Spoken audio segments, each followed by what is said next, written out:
बढ़ते आगे, ऋषिकेश के निकट नरेंद्र नगर में होने वाली G20 बैठक के लिए विदेशी मेहमानों के पहुंचने का सिलसिला मंगलवार को शुरू हो गया। आज से बैठक शुरू होने जा रही है। भ्रष्टाचार रोधी तंत्र को मजबूत करने के उपायों पर मंथन के लिए आज से शुरू होने वाली भ्रष्टाचार रोधी कार्य समूह की 3 दिवसीय बैठक के लिए विदेशी प्रतिनिधियों का एक समूह सुबह जॉलीग्रांट हवाई अड्डे पहुंचा, जहां उनका पारंपरिक रूप से तिलक और माला पहनाकर स्वागत किया गया।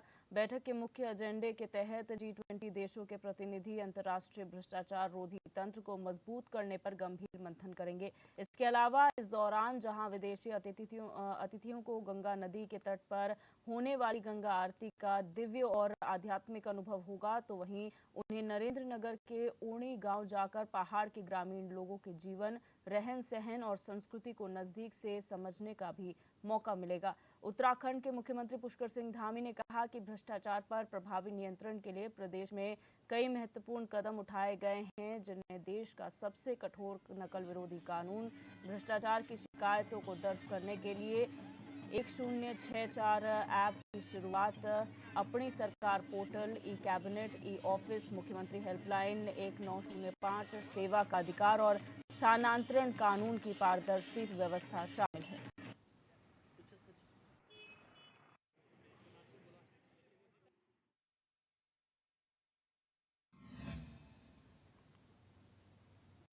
और हमारी संवाददाता दीपिका भंडारी इसी खबर पर हमारे साथ न्यूज रूम से लाइव जुड़ चुकी है। दीपिका, बहुत महत्वपूर्ण दिन है क्योंकि नरेंद्र नगर में 3 दिवसीय G20 समिट की बैठक होने जा रही है। क्या इस बार के मुद्दे रहने वाले हैं? चर्चा का विषय क्या रहेगा? जी बिल्कुल, देखिए उत्तराखंड को जो है G20 की मेज़बानी मिली है। ये जो मेज़बानी है, ये जो G20 समिट है, ये दूसरी बैठक है। इससे पहले ये बैठक रामनगर में हुई थी। उत्तराखंड का सौभाग्य है कि उन्हें G20 समिट जो है वो करने का मौका मिला है। इसके लिए जो है विदेशी मेहमानों का बीते दिन मंगलवार से ही आना शुरू हो गया था। लगातार जो है विदेशी मेहमानों का आना आज सुबह तक जारी रहा है। उत्तराखंड पारंपरिक जो रीति रिवाज है, जो नृत्य वाद्य यंत्र है, उनकी धुन पे जो है विदेशी मेहमानों का स्वागत किया गया, उनका तिलक लगा के।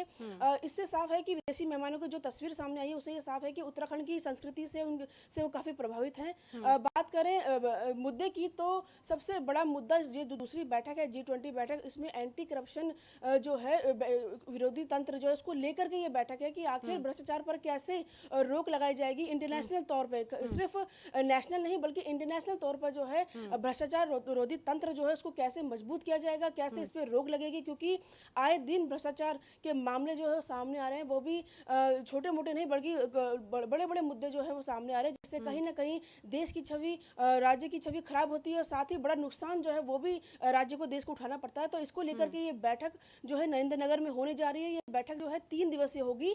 इसमें विदेशी मेहमान इसमें मंथन करेंगे कि आखिर इस पर कैसे रोक लगे और इसे कैसे इसको मजबूत किया जाए ताकि इसे पूरी तरीके से जो है रोका जा सके। बात करें उत्तराखंड की, तो उत्तराखंड में पहले से ही नकल विरोधी कानून जो है वो लागू किया गया है। सीएम धामी ने जब नकल माफियाओं के हौसले बुलंद हो गए थे और लगातार नकल के मामले सामने आए, यूके टेप्लस से भी लगातार पेपर लीक हुए थे, तो उसके बाद नकल विरोधी कानून जो है सीएम धामी ने लागू किया। तो कहीं ना कहीं उत्तराखंड के इस कानून से विदेशी मेहमान भी प्रभावित हुए होंगे और जिसके बाद ये फैसला लिया गया है कि इसी पे जो है उत्तराखंड में बैठक होगी और इसी पे चर्चा की जाएगी। तो कहीं ना कहीं उत्तराखंड की नीति से और रणनीति से वो जरूर प्रभावित होंगे, ये आशंका है।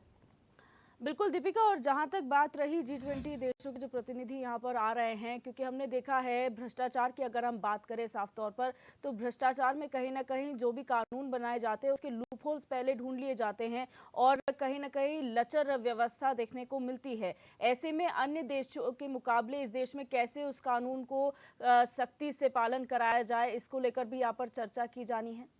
जी बिल्कुल, देखिए नियम कानून तो बहुत बने होते हैं, लेकिन सबसे बड़ा मुद्दा और सबसे बड़ा सवाल यही होता है कि आखिर उसको लागू कैसे किया जाएगा और उस पर काम कैसे किया जाएगा ग्राउंड पर है कि। तो सबसे बड़ा सवाल यही होता है। बात की जाए अगर एंटी करप्शन जो वर्किंग बैठक है, जो 3 दिवसीय बैठक है, इसमें महत्वपूर्ण फैसले लिए जाएंगे, लेकिन किस तरीके से उसको लागू किया जाएगा, किस तरीके से उसको मंथन किया जाएगा, ये सरकार पे, जिला प्रशासन, पुलिस प्रशासन में निर्भर करता है कि आखिर वो कैसे इस पे इसको जो है ढंग से इसको करते हैं और इस पे जो है लागू करवाते हैं, ताकि जो भ्रष्टाचार करते हैं आरोपी वो डरे और कुछ भी करने से पहले, वो सोचने से पहले, ऐसा भ्रष्टाचार करने से पहले जो है वो डरे कानून को लेकर के। तो कहीं ना कहीं सरकार को अपना तंत्र वो जो है मजबूत करना चाहिए, चाहे वो विजिलेंस की टीम हो, चाहे वो पुलिस की टीम हो, चाहे वो अन्य कोई पुलिस से जुड़ी विभाग जो है वो टीम हो, ताकि भ्रष्टाचार करने से पहले कोई, चाहे वो बड़ा से बड़ा अधिकारी हो, चाहे वो छोटा से छोटा कर्मचारी है, वो डरे। क्योंकि इससे पहले कई ऐसे बड़े मामले सामने आए, जैसे एनएच घोटाला मामले सामने आया था, जिसमें बड़े बड़े अधिकारी जो है इसमें शामिल थे, एक आईएएस का नाम भी इसमें शामिल आया था, जो कि जिनको गिरफ्तार भी किया गया था। तो बड़े बड़े मामले उत्तराखंड में जिस तरीके से सामने आए हैं, तो इसको लेकर के बहुत ज़रूरी है कि मजबूत तंत्र, मजबूत कानून बने और देश विदेश में जो है ये साबित हो कि उत्तराखंड में जो कठोर कानून बना है, इसके कारण इस पर भ्रष्टाचार पर रोक लगी है और उत्तराखंड का जो नाम है वो सिर्फ इंटरनेशनल तौर पे जो है वो सुर्खियों में आए। तो कहीं ना कहीं अगर ये मेजबानी उत्तराखंड को मिली है, तो इसको लागू भी कठोर तौर पर जो है वो उत्तराखंड शासन को करना चाहिए। अगर इसकी मेजबानी मिली है, तो कहीं ना कहीं इसमें उत्तराखंड की छवि पूरे विश्व भर में जो है वो अच्छी होगी और जरूर जो है आगे भी उत्तराखंड को मौका मिलेगा ऐसे ही बड़ी बड़ी बैठकें करने का, विदेशी मेहमानों का स्वागत करने का इसमें। बिल्कुल दीपिका, और सवाल है तैयारियों का भी, पुलिस प्रशासन की तैयारी हो या जिला प्रशासन की तैयारी हो, क्योंकि चारधाम यात्रा भी चल रही है। ऐसे में रूट डाइवर्जन का क्या प्लान बनाया गया है, कितनी सिक्योरिटी यहाँ पर लगाई गई है, क्योंकि बहुत बड़ी बात है, इंटरनेशनल स्तर पर ये बैठक हो रही है और जो विदेशी मेहमान यहाँ पर आ रहे हैं उनकी भी सिक्योरिटी हमारा दायित्व बन जाता है। तो उसमें किस तरीके से काम किया गया इस बार? जी बिल्कुल, देखिए G20 जो समिट है, इसके शुरू होने से काफ़ी दिन पहले जो है 3 जिलों के एसएसपी टिहरी, पौड़ी और देहरादून एसएसपी जो है लगातार मीटिंगें कर रहे थे। वो एडीजी और डीजीपी ने कई बैठकें बुलाई थी और इनको साफ तौर पर निर्देश दिए गए थे जिलों के कप्तानों को किसी भी तरीके की चूक जो है सुरक्षा में नहीं होनी चाहिए विदेशी मेहमानों के, जिसके बाद लगातार ब्रीफिंग भी की गई है।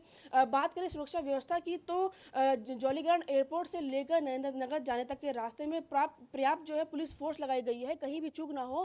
और साथ ही पौड़ी जिला भी वहाँ से लगता है, तो वहाँ की फोर्स भी वहाँ से बुलाई गई है, देहरादून की फोर्स भी यहाँ से बुलाई गई है। तो तीनों जिलों की जो पुलिस है वो सुरक्षा को लेकर पुख्ता इंतजामात जो है तीनों जिलों के कप्तानों ने की है। कल बीते दिन एक बैठक और डीजीपी ने, एडीजी ने ली है तीनों जिलों के कप्तानों की। तो सुरक्षा व्यवस्था को लेकर कड़े इंतजाम किए गए हैं। डीजीपी ने खुद कहा है कि G20 समिट की बैठक को लेकर फुल प्रूफ हमारी तैयारी है। और बात की जाए चारधाम यात्रा की, तो चारधाम यात्रा भी अब चरम पर है। ऐसे में कुछ फोर्स जो है वो चारधाम यात्रा पर भी गया है, लेकिन किसी भी तरीके से पुलिस ने जो मैनेज किया है वो काफ़ी काबिल तारीफ है, क्योंकि अन्य जिले जो हैं, जैसे पहाड़ी जिले हो गए या हरिद्वार हो गया, वहाँ से फोर्स बुलाई गई है और उन फोर्सों को जो है जौलीग्रांट से लेकर नरेंद्रनगर तक और साथ ही ऋषिकेश के पूरे रास्ते में लगाया गया है, ताकि कोई भी छोटी सी चूक सुरक्षा में जो है विदेशी मेहमानों को ना हो और छवि धूमिल ना हो और कहीं ना कहीं उत्तराखंड पुलिस के साथ पूरे प्रदेश का नाम जो है वो अच्छा हो और विदेशी मेहमानों की नज़रों में इसमें। बिल्कुल दीपिका, बहुत शुक्रिया हमारे साथ जुड़ने के लिए और तमाम जानकारी साझा करने के लिए।